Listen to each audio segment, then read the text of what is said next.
Hello and welcome everyone to a very, very special event today. We have a very special guest here. He greeted me in my mother tongue when he met me. He's traveled all over the place, and not only that, he has a lot of insights that he's gathered from different places, different events in history, in time, as well as distilled these insights into some best-selling books. Eric Weiner is the author of the New York Times bestseller, The Geography of Bliss, as well as two other books. He's here to discuss his latest, The Geography of Genius. It's been called smart, funny, and utterly delightful. Some people have said this is his best book yet. The earlier book, The Geography of Bliss, has been translated into 20 languages. A number of high schools and universities have incorporated the book into their curricula. I remember personally when I read the book, I was so moved. I wrote about it, and it was just a fantastic, phenomenal read about different places in the world and what is their connection to bliss and their idea of happiness. I think in terms of introducing Eric, I feel that he's best introduced perhaps in his own words. So let me just quote something that he's written. He says, I'm an author, speaker, and a former correspondent for NPR, but I prefer to think of myself as a philosophical traveler. My interest, my obsession, really, is the intersection of places and ideas.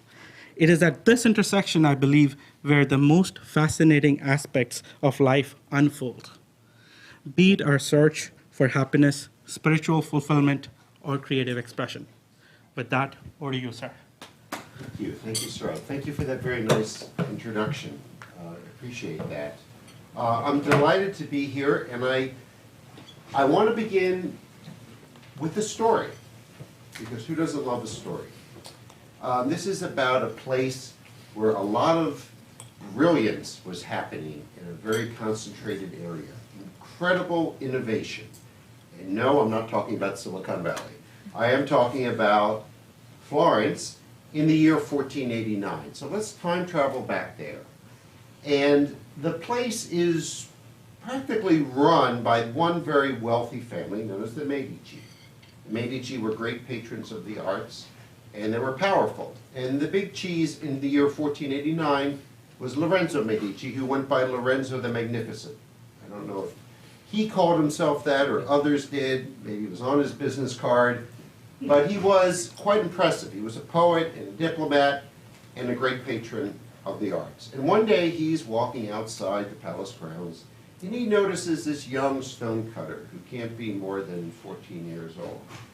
And the kid's pretty good. He's working on a statue of a faun, a Roman god. Except the teeth aren't quite right. It's an older statue, an older god, but the teeth are all new and perfect. And Lorenzo says, kid, it's not an accurate representation of reality. Look, old men like me have decayed teeth. The next day, Lorenzo comes back and notices the kid has taken his advice and put in some gum decay and made it look very realistic. And Lorenzo is blown away by this. And what does he do? He invites the kid into his home to live almost like a member of his family.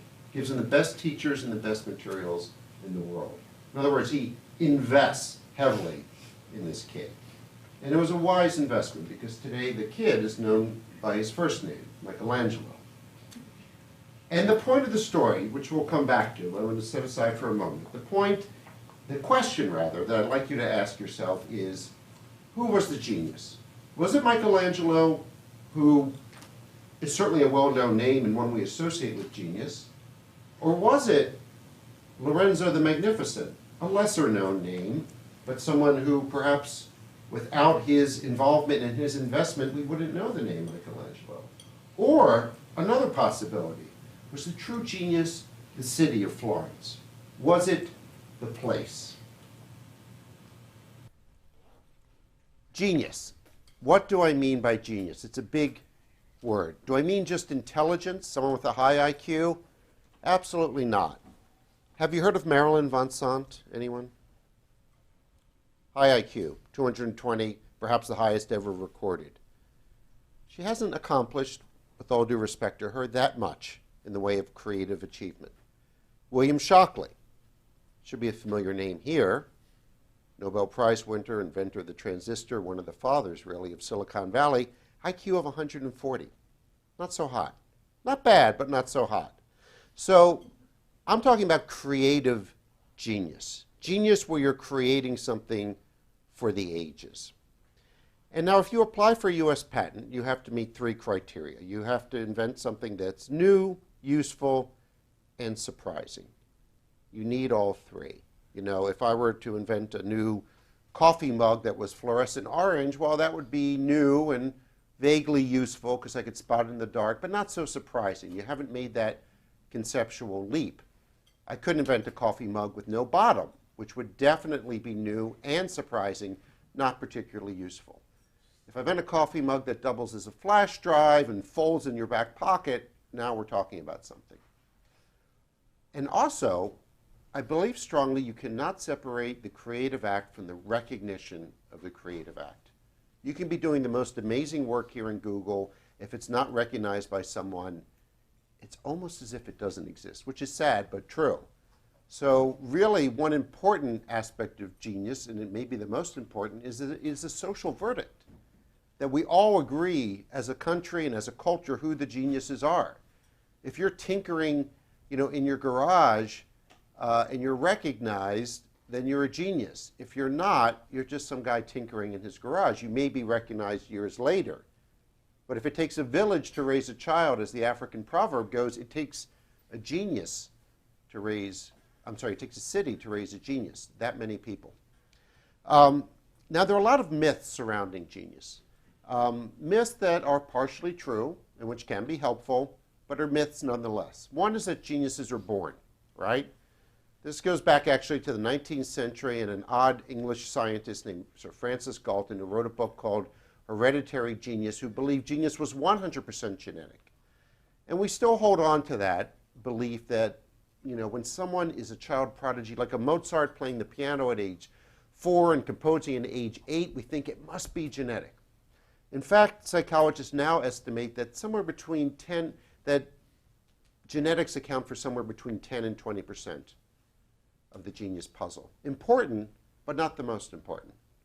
Another myth is that geniuses are made through hard work, and that it's all hard work.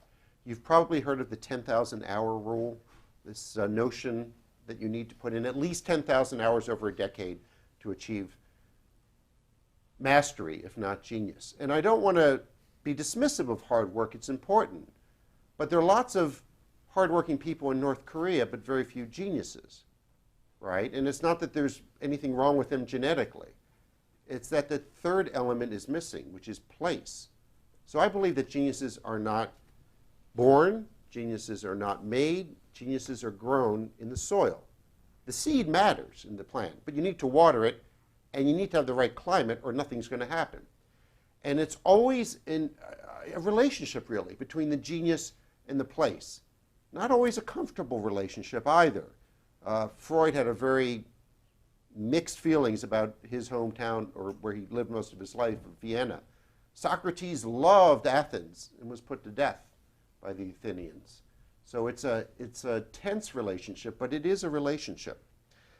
So if you look around the world, you look at a map historically, what do you see? You don't see one genius popping up in Montana, one in Bolivia, and one in Redwood City. You know, you see genius clusters, right? Certain moments in time and place where you had just a lot of brilliant minds and great ideas blossoming for some reason. And my book is largely about those clusters. What was in the water back then? Or if you like, what were they smoking? But let's stick with the water. What was in the water back then, and can we bottle it? You know, what lessons can we learn from it? So the book it's a travel book because I travel to these places. It's a historical book because I travel back in time. It's a social science book because I read a lot of really dense, boring papers on psychology of creativity, so you don't have to, and try to distill the essence of the lessons from it. And it's it's a kind of selfish book on my part because, look, it's too late for me to be a genius. That ship has sailed. But I have an 11-year-old daughter, and it's not too late for her. And she happens to be adopted from Kazakhstan. So my wife and I don't provide the genes, the nurture. I'm sorry, we don't provide the nature. We provide the nurture, 100% nurture. And so I wanted to know, can we learn lessons from these places and apply them to our lives? So I'll just talk briefly about some of the places I visited, some of the lessons I learned, and then I want to open it up to conversation and to a discussion, because if there's one thing I've learned, it's that genius is a conversation. It is a discussion. Let's take a look at Athens, sort of the cradle of Western civilization, and certainly a genius cluster. A couple of observations about it. One is, if you were to go back to just before the golden age of Athens and look around at the Greek city-states, and there were hundreds of them, you would not bet on Athens. You would not bet on Athens. Okay, the land was not exactly fertile. In fact, it was pretty arid and barren. There were other city-states that were wealthier, that were stronger militarily, like Sparta. It was not the biggest, so you wouldn't bet on Athens. But it had a few things going for it. One is it had an outward orientation. It had, it had a port of Piraeus, and they were great sailors, and they borrowed / stole ideas from others. The truth is that not that much was actually invented in ancient Athens. Not statuary, they borrowed that from the Egyptians, or mathematics, they borrowed that from elsewhere, or even drama. What they did was perfected it. Plato said what the Greeks borrow from foreigners, they perfect. You could argue, and I'll get to this in a bit, that Silicon Valley is somewhat the same way, that it's not necessarily where ideas are born, but where they come of age, which you could argue, and I would argue, is actually more important. They had this discussion element took place in symposia, which literally means drinking together. So next time you're invited to a symposium, keep that in mind. A brief aside about alcohol, if we may, because the Greeks drank, but they watered down their wine, 5 parts water to 2 parts wine. Perhaps knowing, as studies show today, that a little bit of alcohol does increase creative thinking, but a lot of alcohol makes you fall down and doesn't produce much creativity at all. But these were mainly discussions, and I really do believe that if alcohol or beverages, whether it's coffee in the coffee houses of Vienna or the Danish Street Roastery, which is my favorite place in Mountain View, it's a place for people to get together and discuss. And in the symposium in Athens, they discussed everything under the sun, poetry, philosophy, whatever it was. And the real heart of the city was the agora, the marketplace, where people came to trade. Philosophers were selling their wares as well. And so another thing they did, which sounds very basic, is they walked. You know, there was the Peripatetic school of philosophy, which literally was a walking school of philosophy, walking and talking. And it turns out a lot of geniuses have been big walkers. Charles Dickens would walk through the streets of London in the middle of the night, turning over the plot of A Christmas Carol or whatever story he was working on while the city slept. Mark Twain paced a lot.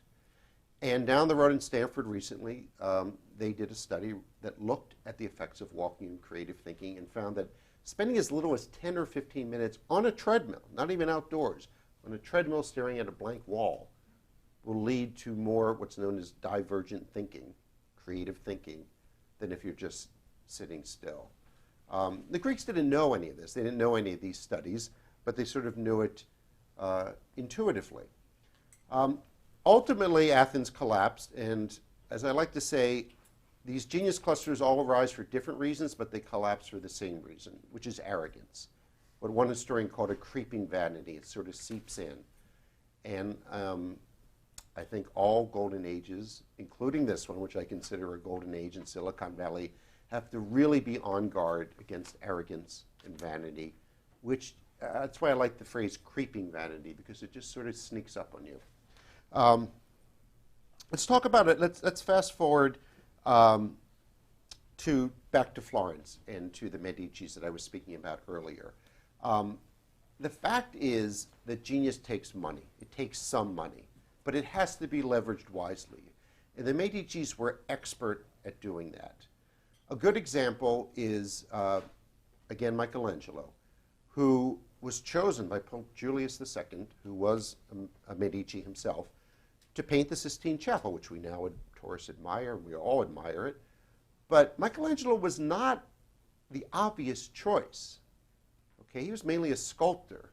He had focused on statuary. He did some painting, but not a lot, nothing on that scale.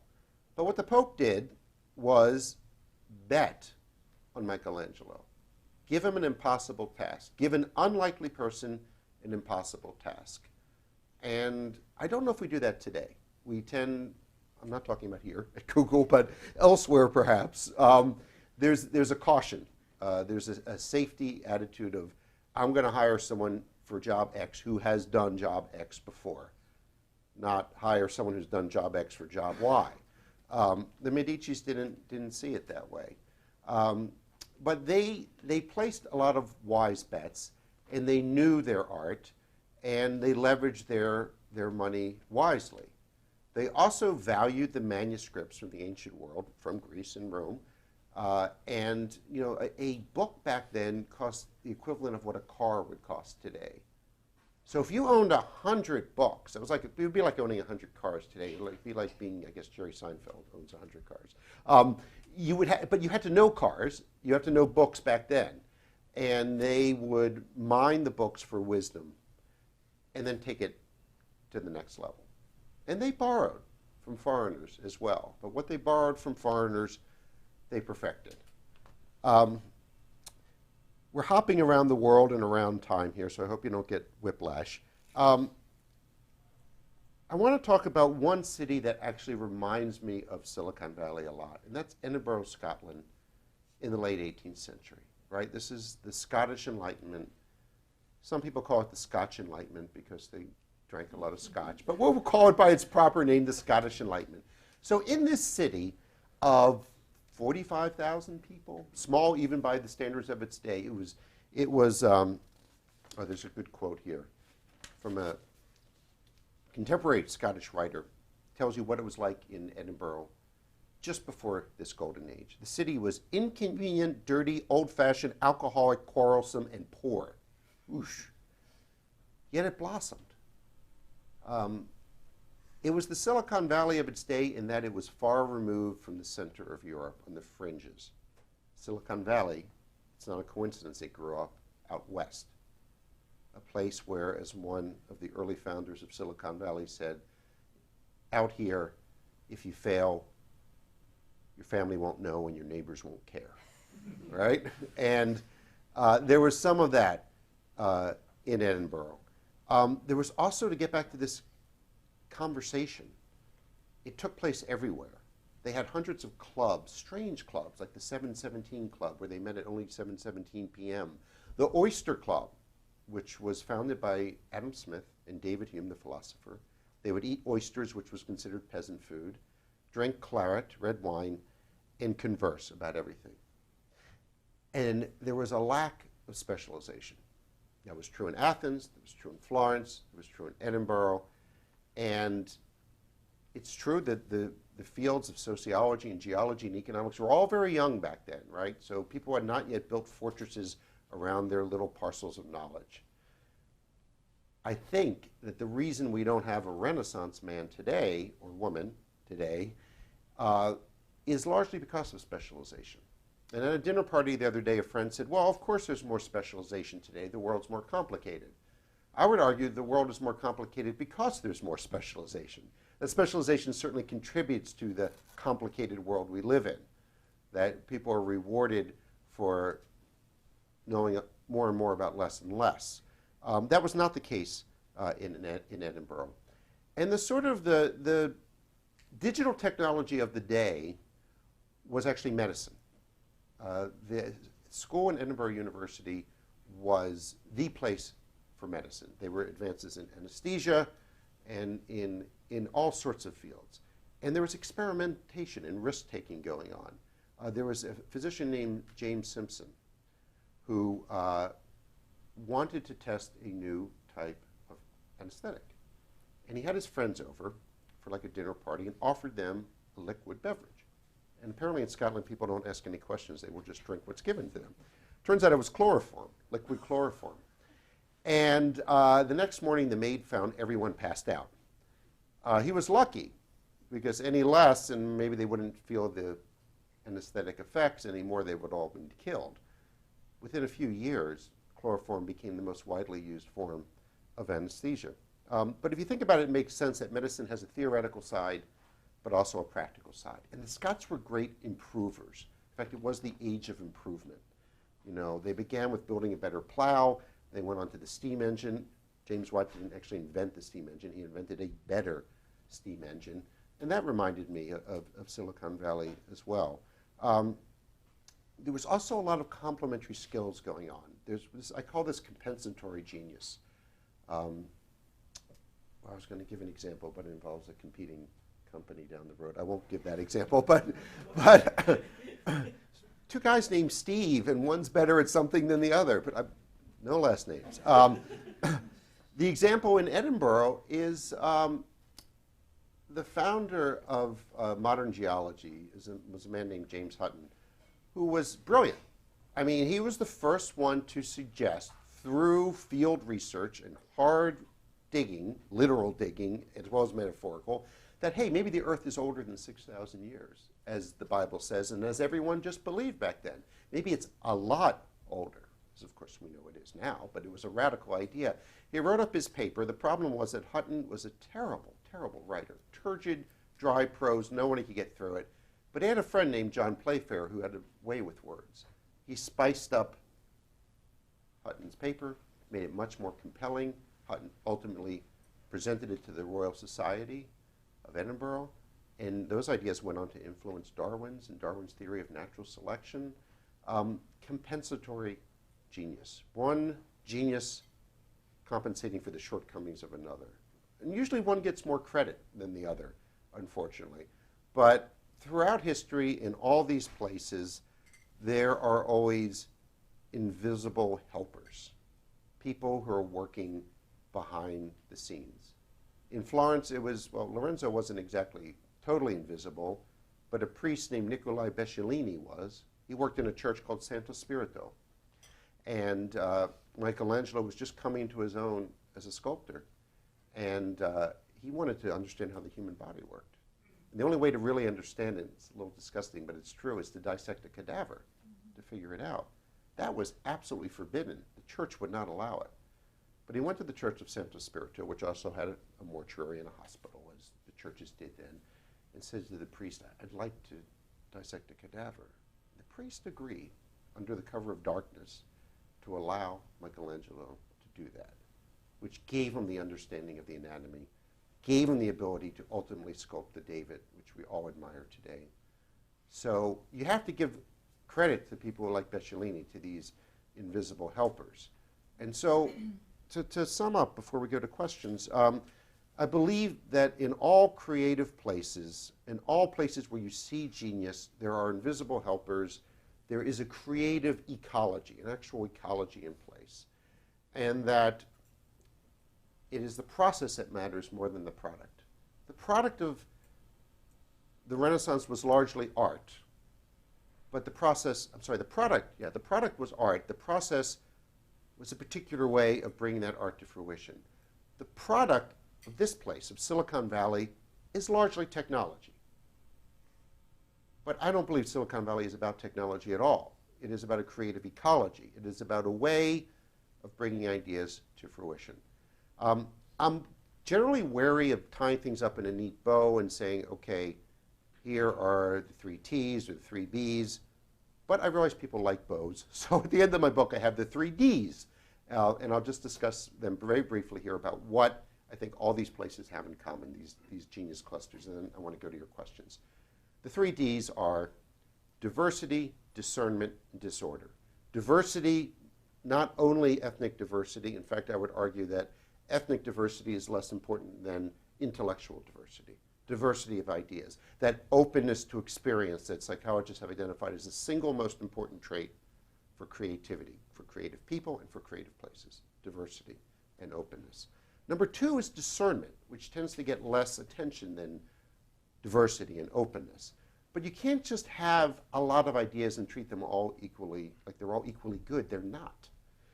Jonas Salk, two-time Nobel Prize winner, was asked by a student, Dr. Salk, how do you come up with so many good ideas? And Jonas Salk said, well, it's easy. You come up with lots of ideas and you throw out the bad ones. But you need to throw out the bad ones. So these genius clusters are magnets, yes, but they're also colanders that sift out the bad ideas and leave the good. Disorder. As I mentioned, these were unlikely places, these golden ages, and their golden age was often preceded by disruption and disorder. In the case of Athens, it was the Persian War, which they won, but their city was sacked. I mean, Athens was burnt to the ground, which meant it had to be rebuilt. And Pericles built it much, much better. Built the Acropolis, which we still admire today. In Florence, it was the bubonic plague, which wiped out a third of the population. But 2 generations later, you've got the Renaissance. And I think there's a connection, because you need a stirring of the pot. And there's a lot of fascinating research out there in the early stages looking at the connection between chaos theory and creativity. And there is a connection. Chaos, I believe, is a necessary state to pass through in order to get to a new order. And that chaos is something, you see this with geniuses on a personal level. If you've seen Einstein's hair or Beethoven's apartments, he had multiple apartments in Vienna, and they were total pigsties and messes.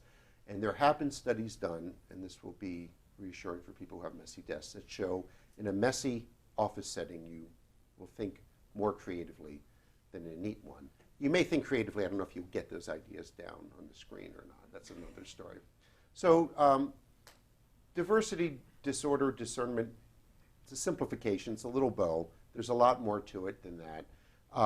It's all in here, and it's fun, too. I mean, I think that researching a serious topic like creative genius can be fun, and I have fun. I meet some amazing characters on the road, and I approach the book the way Socrates suggested, from a place of ignorance. That the only thing I know is that I don't know, and then I set out to learn.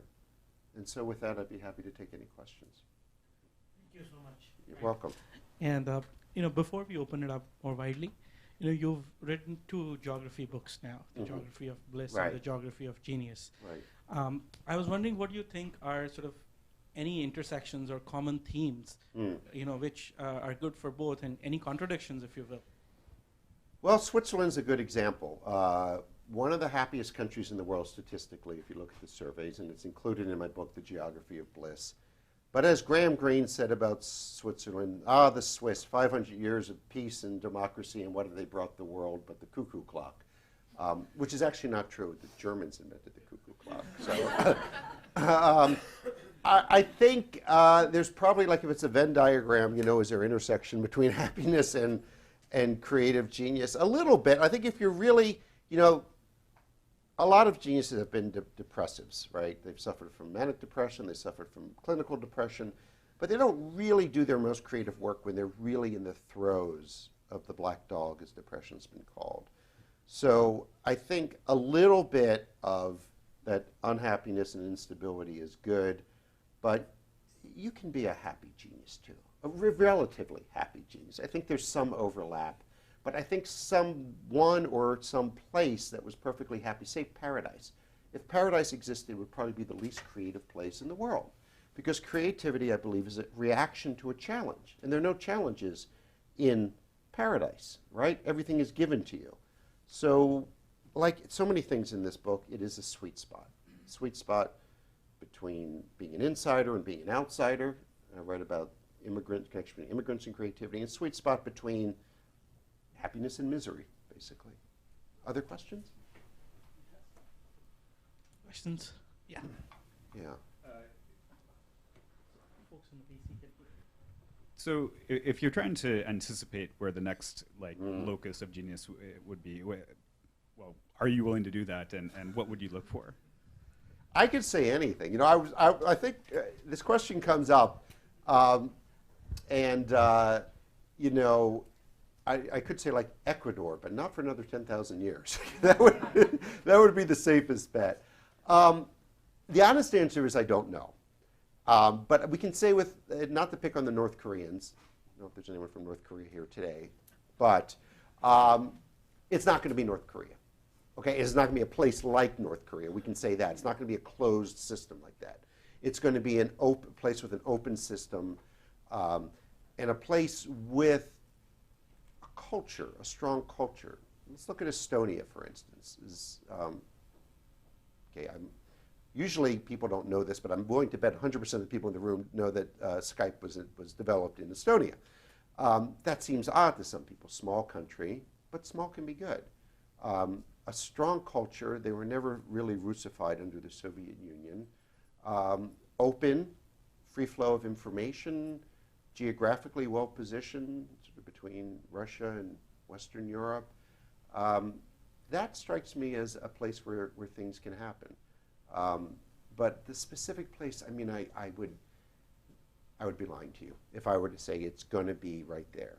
What I can say is that it will not be manufactured, this place. It will not be contrived.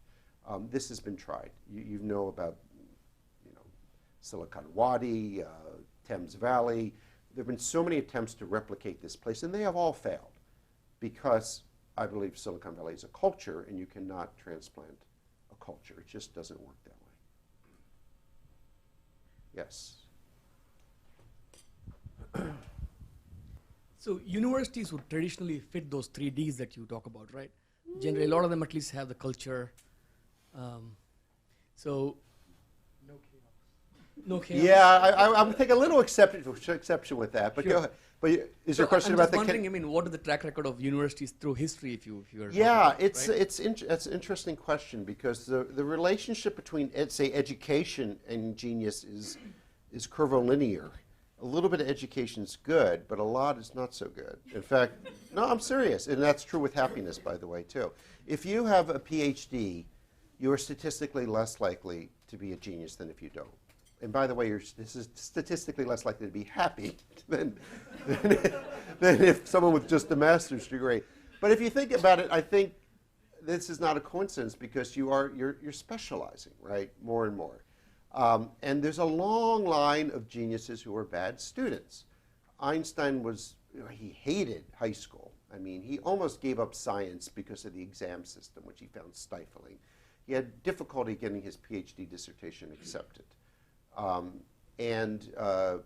mean, I won't name names here, but the Silicon Valley is littered with college dropouts. Woody Allen was a college dropout. One of the courses he failed was film at NYU. So, but it makes sense in the level that if a university represents the status quo of knowledge and learning, and the genius is upsetting that status quo, they're going to have to be outside the system. There are exceptions. Let's go back to Edinburgh. The university played a helpful role there, partly because it was an entrepreneurial university system, like Stanford and Fred Terman under Stanford, who broke down the wall between commerce and university. In Edinburgh, professors got paid on commission. The more students they had in the class, the more they got paid. And they would use the students to test fly their theories. Adam Smith first presented his ideas, which are found in The Wealth of Nations, to a group of students who were average age was 14 or 15 years old. So that was if it's the right kind of university system, it can play a positive role. But the track record is not as clear as you think that just more education equals more creative genius. It doesn't work that way. Yeah. Yes?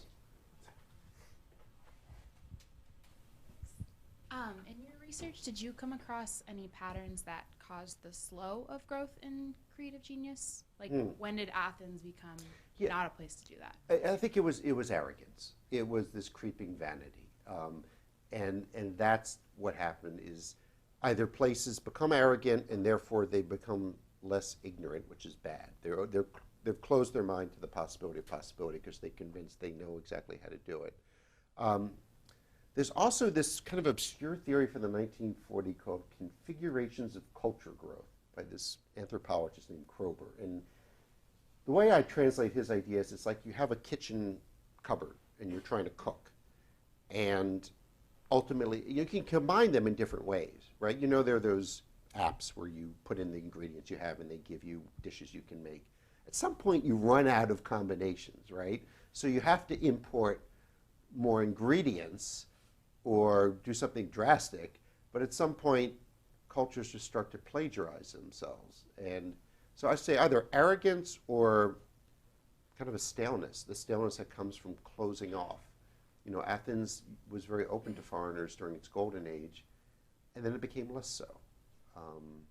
They also, I should issue this as a warning, you could trace their decline to when they became real foodies, because before they were not foodies at all. No, really, they had like very plain, bland food, a meager diet, and Aristophanes, the satirical playwright, attributed their genius to their meager diet. Then they got into, you know, started shopping at Williams and Sonoma, and or the equivalent back then. I'm being a little flippant, but you think about it like there's an opportunity cost to all your creative energy. If you put it all into cooking, how much more do you have left over for poetry? I don't know. Anyway, hope that helps. Other questions? Yes. So you looked at classical cultures and I guess post-Renaissance or Enlightenment cultures. Did you look at anything like Arabic or Chinese cultures around, say, 1000 AD? Places Yes. where there are lots Yes. and lots of creative genius and then Yes. it seemed to fade? I went to China and focused on Hangzhou, China, which was the capital of the Song dynasty in the 13th century, a city that blew away Marco Polo for when he wrote about it. And they essentially invented the compass. Woodblock printing was invented and first used in Buddhist monasteries. It was a city of 1 million people, in the year like 1250, when the biggest city in Europe was maybe 50,000 people. And it was remarkable. And I get into some of the differences between Eastern Chinese Confucian views on creativity and Western views. And there's a lot of interesting research on this that, you know, a lot of our views about creativity come from our creation myths, Judeo-Christian in the case of this country, whether you're religious or not, whether you're Judeo or Christian. I mean, this idea of creation ex nihilo, something from nothing, is really part of our DNA, speaking metaphorically, DNA. But in China, the creation myth is that there's always been something and always will be something. It's a more cyclical view, and you're just sort of rearranging it. So they've always had, I think, a more gradual approach to innovation, which I find interesting. And one of the conclusions I reach is that creative places and creative people are always more solidly rooted in tradition than we think, even this place. That, you know, Isaac Newton famously said he could see so far by standing on the shoulders of giants. Well, we're always standing on the shoulders of giants, whether we acknowledge it or not. In China, and to some extent in India, you know, in the Indian creation myth in the beginning, there was chaos, actually. That's their myth. Anyway, I do address, I made a point to try to get out of Western Europe and to go to China, and I go to Calcutta in the late 19th, early 20th century and look at the Bengal Renaissance. And I go to Vienna, look at the musical genius and the genius of Freud and the others of 1900, and Scotland, and I end up here. Yes? You can almost have a Bengal Renaissance right here. This is more an observation, and I was just wondering if you could comment on it. I sort of see a running theme here about looking at a role of the urban space and the city space as central to the kinds of movements that you're describing, right? Right. And I'm also hearing these ideas about the urban commons and a culture that encourages walking and sort of ad hoc running into people with whom you can have a conversation, etc. And here in America, the last 50 years we have flown to suburbia. And we have cities that get interesting. The immediate sort of thing that happens after that is gentrification, because those places are getting interesting again. And I was always was really pleasantly surprised visiting Sydney earlier last year, and looking at how the city was really built around walking and taking public transportation, and entering large open spaces in the heart of the city, etc. And I just feel like, especially, I don't know if you know about sort of debates in San Francisco about whose city is it and, what's happening to it. I just feel like the way we're dealing with urban space planning and how the culture of the urban spaces are interesting, they're not conducive to They're the not kind of conducive? from what I'm hearing, they're not conducive. Or is it not? Or Well, if can there's we less have- mixing going on, I mean, cities, it's been said that cities are where ideas go to have sex, which, yeah, and there's some truth to that, but you need to have, to carry this metaphor perhaps a little too far, you need to have different ideas having sex and not just the same two. And you need to have a mix of things going on. And you need to have a degree of trust and intimacy because, there's a very strong theory out there about density and creativity, that it's all really about density. Like molecules in a container, the more molecules you have moving around very fast, bouncing into each other, forming different compounds, then the more molecules you have, the more interesting combinations you'll get. And it's called, interaction opportunities. And I see some definitely there's some validity to that, but prisons are dense places too. Slums, no, the slums of Mumbai, right? What's the famous one right near the airport? Dharavi, right? Dharavi slum is incredibly dense, and I'm not denying there's some creativity going on in terms of how people survive to get through each day, but there's not a lot of genius, as we would call it, coming out of there. So it takes more than just density. I think it takes some intimacy and trust, right? You need to trust someone enough to share their ideas. An interesting little factoid, if you will, that I came across is a study that found that we cooperate best with those with whom we once competed. We cooperate best with former competitors. That seems to be the case here, where there's a lot of that going on, because you've built up actually some trust through competition. So I don't know if I'm directly answering your question, but cities are important. Designing cities, if you look at the cities around the world that truly are artificial, like Brasilia or Ankara or Islamabad, they tend to be not the most vibrant creatively, right? It needs to be something organic. But one mystery, and I have to admit there are plenty of mysteries remaining in this book, is this place, Silicon Valley. It's the one outlier. Did not begin as a city, right? Began as orchards, began as farmland and small towns, and that's the exception. You really would have expected, if you look historically at all these places I did, you would have expected Silicon Valley to begin on Market Street, in San Francisco, and to spread down here, and not to go the other way. I haven't figured that one out yet. So if you have ideas, let me know. Yes. Right over. 1 second. That's right. So your molecules brings mind to the diversity.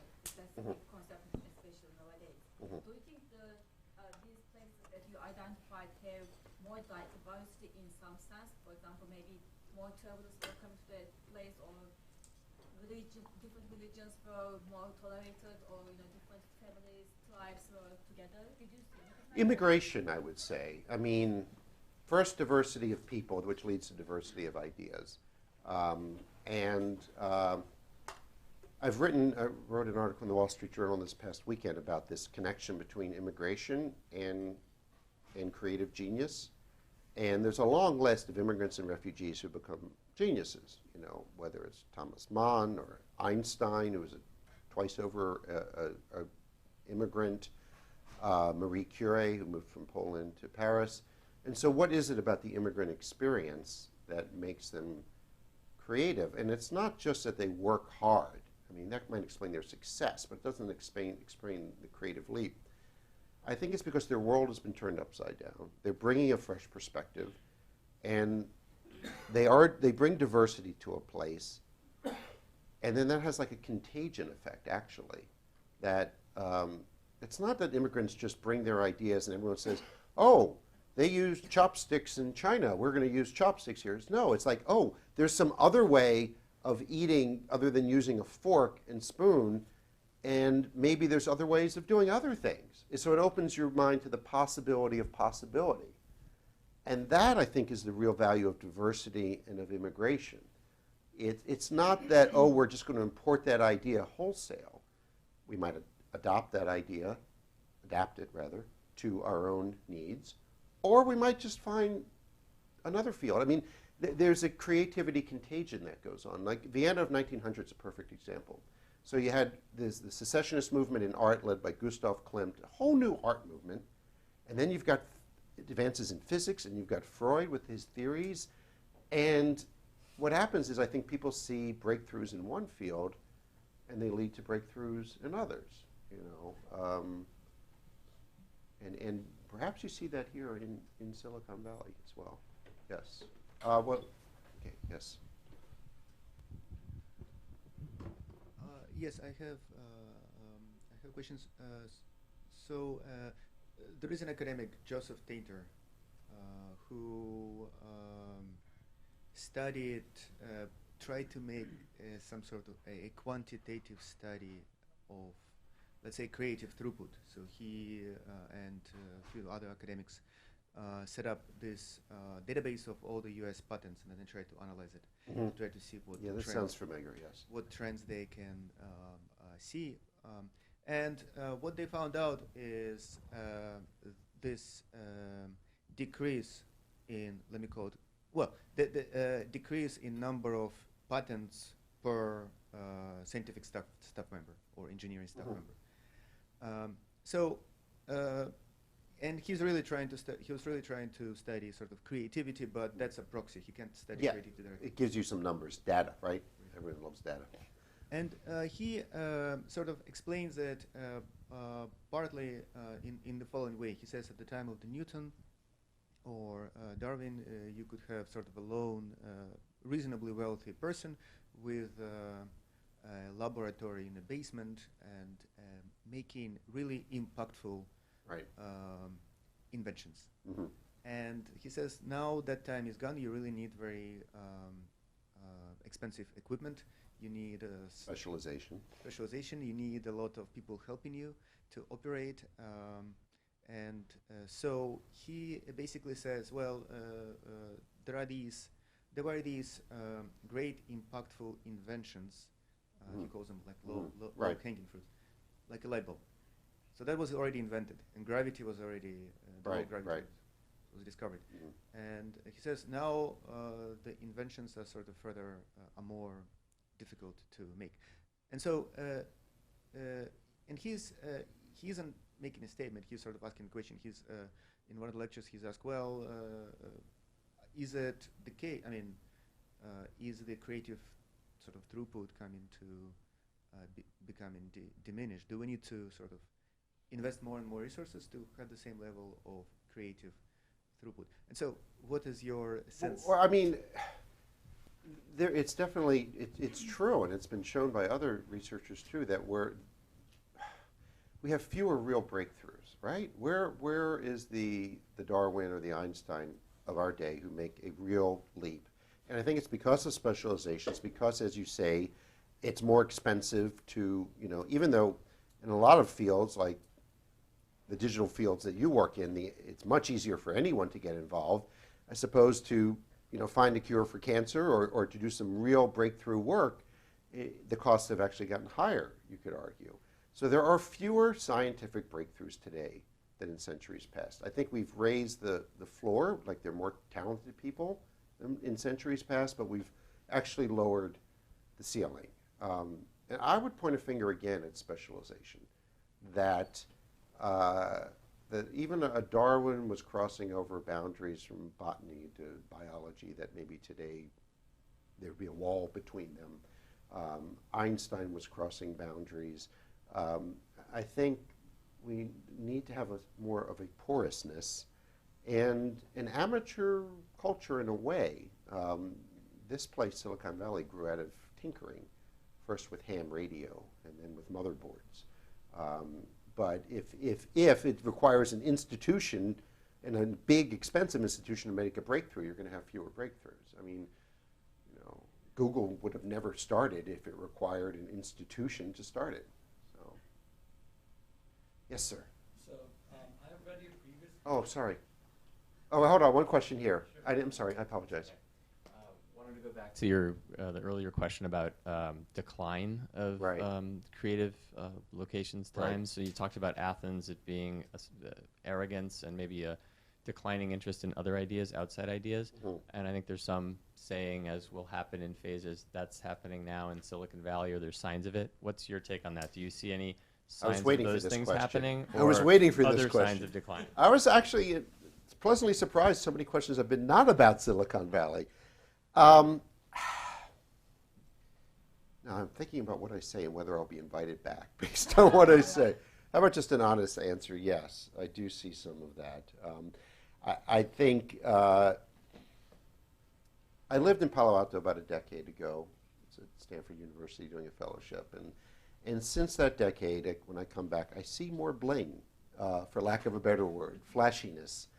And I think bling is antithetical to creative genius. That you need the constraints and the hardship. Every company that's admired in the Valley, whether it's Hewlett and Packard in their garage, or your two founders, they didn't work in great circumstances, right? They had constraints. And once you remove all those constraints, and you replace it with bling, you might slip into arrogance, in complacency. But I think people are on guard about it here, right? I think especially what Silicon Valley does well is it appreciates the value of smallness, right? And help me out here, but isn't there an attempt to keep work groups small, to work in teams, to create looking around at the architecture of the place, there are lots of small spaces. I mean, it's a big sprawling campus, but with lots of nooks and crannies, and nooks and crannies are where creativity happens. I think that's good. I think immigration is still a big part of life here. Half of all Silicon Valley startups have at least one founder who's born outside the U.S. That's important. There's an outward orientation. I mean, just look at the faces and the accents in this room. I mean, to me, that's proof positive that it's doing some things right. But I mean, I hate to be the bummer, but looking historically, these golden ages don't last that long. They're pretty fragile and perishable. Few decades, few generations, maybe a century or so. And Silicon Valley's had a good run. And I'm not predicting its demise, but you can't, I'm sure in Athens in its peak and Renaissance Florence, they never thought that they would see their end, any more than people in Detroit did in 1950. So I see some signs of it, but I also see some awareness of those signs, which is good. So, yes? My question's about competition.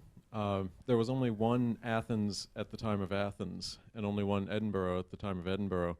If there are several, say, Google, Apple, Facebook, etc., competing at the same time, and each of them is being a genius nurturer, and they all know that another institution will eat their lunch if they don't keep that genius, can that help to reduce the creeping vanity? Well, I mean, there was one Athens that we remember. Of course, there were many city-states, and we remember the winners, right? So, but yeah. Competition is like one of the trickiest aspects of this genius puzzle, because the research in the lab sort of contradicts the research in the real world, or the other way around. I'll give you an example. There's this theory called the theory of intrinsic motivation. And a psychologist at Harvard has done a lot of work with their colleagues on this. And essentially, I'm simplifying here, but they'll have people in a lab, undergrads usually, looking for money, but that's okay. They're valid. And one group will be given material to build a collage and said, okay, you're going to build a collage, and you'll be graded on it. If you build a particularly good one, you'll receive money, and your name will be publicized. Extrinsic motivation. The other group is told, here, same material, build a collage, just have fun, And they find consistently it's that second group that is told just to have fun that produces the more creative work. That doesn't jibe with what I found in these places. Like Athens was competitive, the Greeks brought us the Olympics, for crying out loud. Florence was hugely competitive. Michelangelo and Leonardo, for instance, hated each other's guts, but yet it brought out the best in them. And look at this place. I don't live and work here, but I imagine it's a little bit competitive. No? Yes. But also cooperative, right? There's a combination. And I found one study that I think explains a lot. Those collage studies tend to focus on, to use people who are novices to building collages. But one study looked at musicians, but looked at experienced musicians, and found that with experienced musicians, when they were told to improvise a piece of music, and one group was given intrinsic motivation, have fun, and the other extrinsic motivation, cash, recognition, the second group did well. So my working theory on this is, if you're a beginner, if you're starting out playing the violin or coding, competition's not good. You're going to freeze up. It's going to paralyze you. But once you achieve a degree of mastery, the competition is good. And on a societal scale or a place geographic scale, what do you have here? You have competition, but competition among people who have achieved some mastery in their field. Go ahead.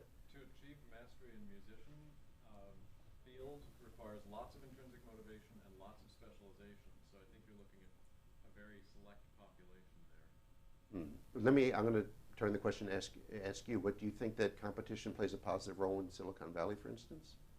Well, you said earlier that in paradise there's no challenges. Right. You're not talking about engineers. We love challenges. We are intrinsically motivated. Okay, but are you extrinsically motivated by saying being number one? No?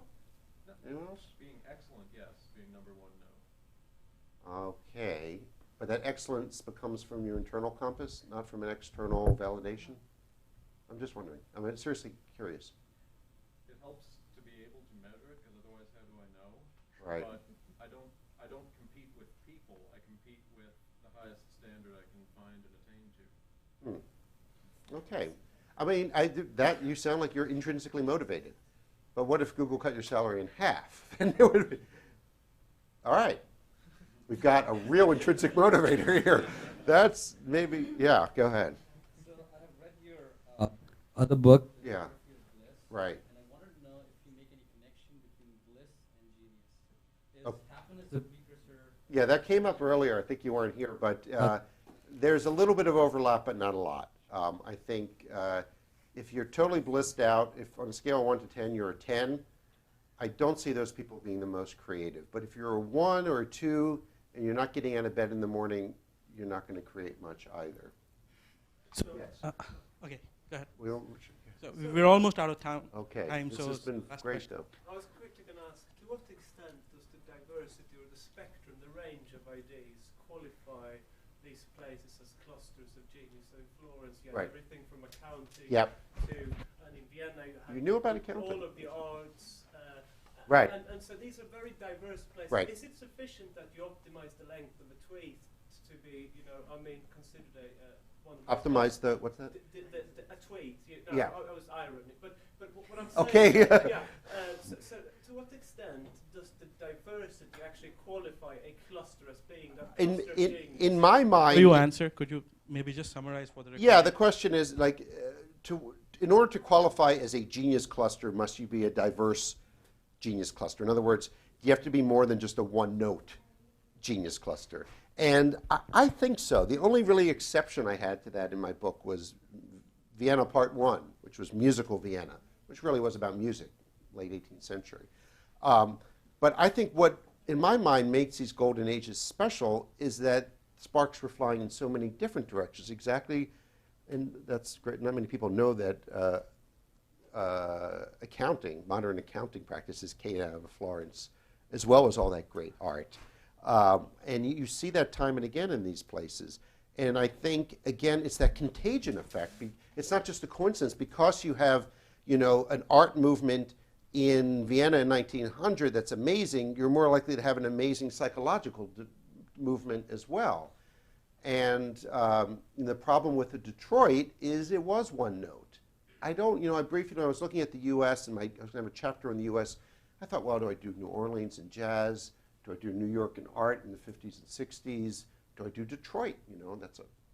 Some people considered Henry Ford a genius in that place of genius, but it just seemed too narrow. It seems like it's got to go in different directions. And I guess I will end with the question that I I'm curious what you think about, is this place, how diverse is Silicon Valley? Is it a one-node town or a town, place, region, or is it many nodes? Anyone?